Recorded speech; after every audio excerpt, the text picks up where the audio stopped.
Sup tank nerds, Lottie here. We're going to be doing an interesting one today, one that's not really too serious. For those who are new to this channel, I'm Lottie, the Tank Whisperer, and I am currently in a tank. Not a water tank, the big military tanks. And as you can tell from the from the title of this video, we are investigating turret monsters.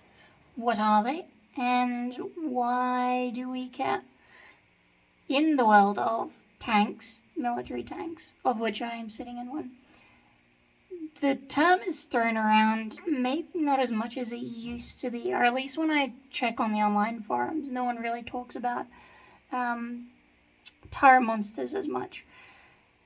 A turret monster, the term, is basically for any aspect of the turret system. I'll try and adjust this.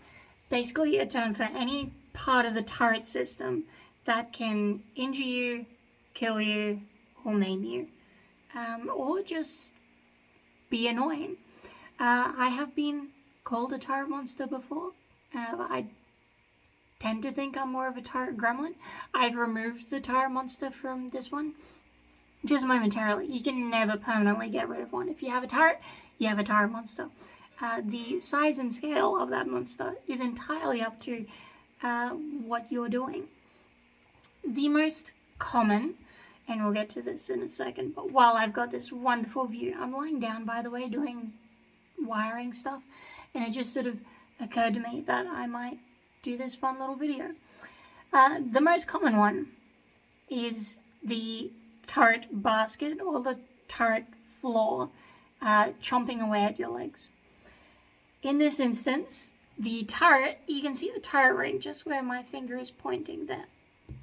That is the gear that the motor drives on. Now I'm lying on the floor at the moment, or the hull of the tank. It is stationary.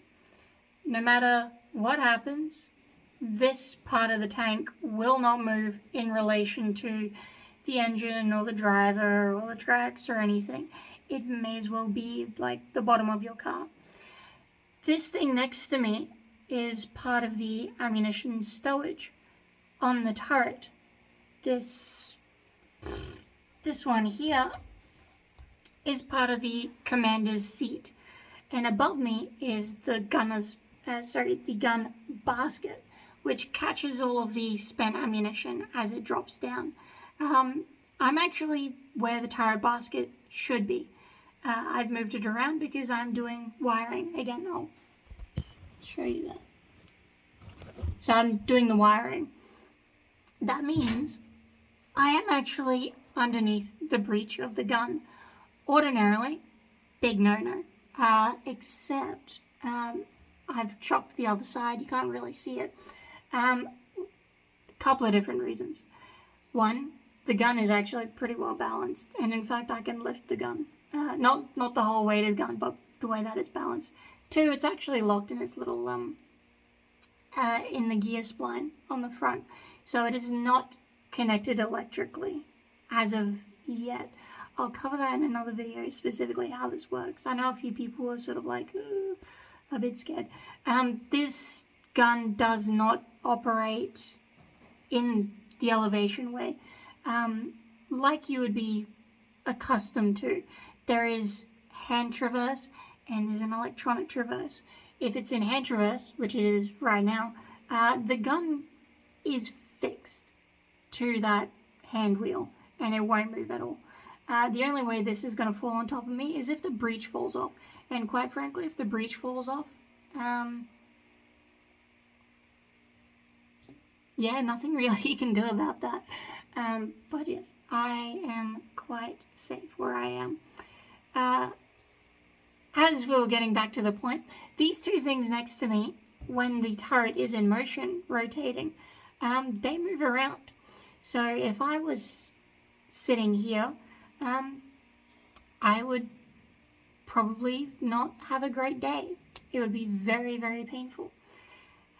Fortunately, in tanks such as these, they are essentially just DC motors that turn them around. There's a lot of other electronics on the other side of that which help with speed and all that sort of stuff. The fact of the matter is, the most dangerous thing in that sort of instance is the inertia of the turret actually picking up. With it set up the way it is now, if you stood outside and put your hand up against the barrel, you'd have to fight it, but you could actually stop the turret from moving. They're so well balanced, they're designed to do that. You can't knock a tree over just by traversing, hard left. In fact, if you run into a tree, the tree will push the turret regardless of what you're using. It is a lot more dangerous in a hydraulic scenario because in the hydraulic scenario, you do have essentially a force multiplier on the other side. This is just a DC motor. In essence, again, I'm going to be doing a video covering the exact internal workings of the turret, specifically Centurion turret. So yeah, not super duper bad, but it can take off fingers and should be wearing shoes, but toes, I guess. Tear clothing, and they normally get stuck in the little gears that you can see behind me. And again, we'll go and have a look at that in a second. The other bit is what I'm laying on right now, which is the floor. We'll go look at that right now. Okay, light is on. We'll actually leave the light off. Put natural light on. Okay. So this is the floor that I was lying on. It's a bit dirty. But this is where the ammunition stowage is for much of the tank. So you can see by lifting this one up, there's a lot of room down there for ammunition stowage. Now, if you get your foot stuck in there at the same time as the turret moving, you'll have a bad day. Now that we've got a different perspective, that's the bottom of the commander's seat, and this is the ammunition box. I'll turn the light on for that. This is the ammunition box that I was talking about before. They are connected to the turret. Basically, everything north of this plate here, specifically this plate, that plate doesn't move, that plate moves. Doesn't move, moves. Anything north of here in the middle, say that, all of that, not that, yep, that too. All of this rotates with the turret. Everything on the wall south of, let me move my finger out of the way to let it focus, the gear there, or the turret ring, everything down from the wall there, all the way around here, everything down does not move. So if the turret was to move, this whole section here rotates around, but that wall stays stationary. The problem with that, if you're sitting in the, let's say, gunner's seat, which is this one here, and you've got, I don't know, let's say a big jumper on or something, it will get caught in those gears there. As can your finger, again, all that sort of good stuff can get caught into there. And that is a really, really bad day. You don't want that to happen. That is why, because the gunner is constantly sitting, I've seen a few, but very rarely will the gunner ever have any reason to put his feet on the floor of the tank. This is part of the turret, so this all moves around with the gunner. You'll see he has little plates to stop his feet from sliding off, because I'm actually crawling under the gun right now. If you put your foot on the other side of this and the turret rotates, it'll get pinched between that and this, and you have a really bad day. So you'll see a lot of random little safety bits coming back. You'll see a lot of fun little safeties. The commander even has a little footrest, which is this bit here. That is now, of course, locked into position. See if I can unlock it. There we go. So the commander can put his feet on that, and you'll notice this little bit here. That was loud. That is to prevent the commander from slipping his foot around the most dangerous part of the tank, which is the gun, specifically the back end of it. Of course the front is dangerous too, but the back end more so. Let's stand up.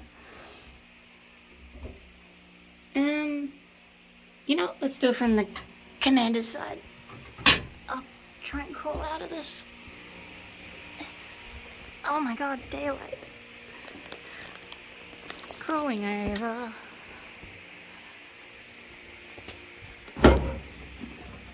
Okie dokie. Here we go. So, you'll notice this large plate, all of this plate along the side here. 99% of that, except for this one, is to stop you from putting your hand over here. When the gun recoils, it jumps off your hand. That's just what it does. It does, of course, shoot a projectile, but that's what it does when you put your hand here. It just chomps it off. So this is very bad. That's why 90% of tanks that you see have these little cages on the back of their, what we call a gun basket. So yeah, that's what that's for. And you'll see the commander has the same little thing for his thigh, so you can't bop it over. And same for his feet. Let me pull where is it? It's caught up on this at the moment, but he can't put his feet over too. So yeah, all little safety bits and pieces to stop you from getting munched by the turret monster. Let's move forward to the gunner's position. There we go. Now we're in the gunner's position. So I've got my feet more or less where the gunner should have them, either just idle down here or up. I'm gonna move my other feet around. There we go. Or on here, or there, okay? But never over here. If you put your foot here and the turret rotates, it will get pinched between these two. Just to show you a little bit. The gun is kind of cocked down a little bit, so I can't rotate the tank so much. But you can see just a little bit of what I mean. That tiny little bit of movement, but imagine that being amplified greatly, and that munches away your foot. Same on this side. Now the loader has to be a little bit careful not to put their foot over here. The gun will never drop too far down to actually crush that. Likewise, still putting your foot there is a bad idea, because if the gun does drop, your foot is gone, munched off by the turret monster. Likewise, if you're wearing something baggy, your clothes can get caught in there and they get munched off by the turret monster. So no one is completely safe, and to prove that, I'll go to the driver's position. It's gonna take a while to get up. I told you this was gonna be a weird one. I'm just feeling very gremlin-like today.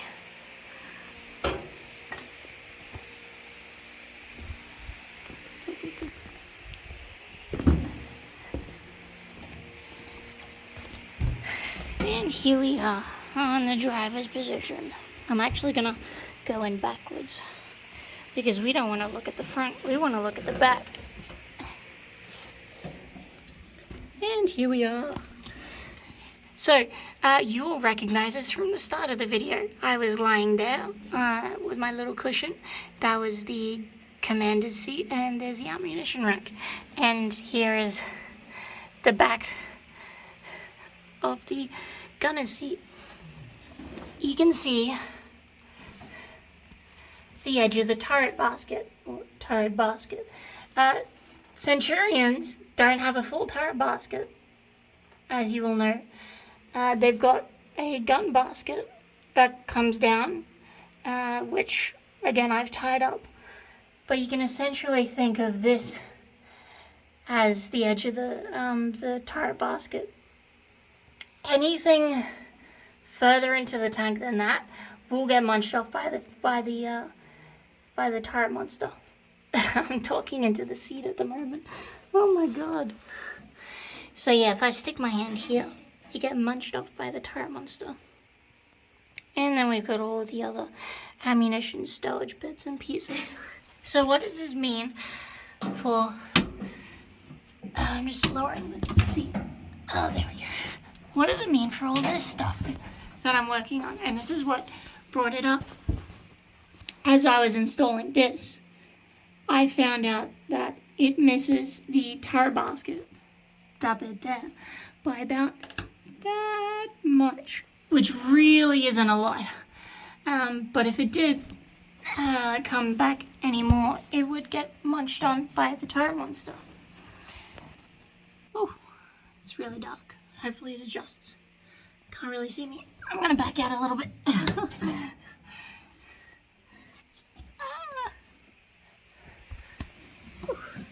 There you go. Alright, so that's a quick little introduction into the tire monster. If I get a chance to hop in any other tanks relatively soon, I'll definitely be showing you on them. The Centurion is just one of those tanks that is strange because the loader has to walk around without a tire basket. Normally the loader stands on the actual tire basket itself rather than getting spun around with the tank, which is just bizarre when I think about it. But yeah, he's got his own little seat.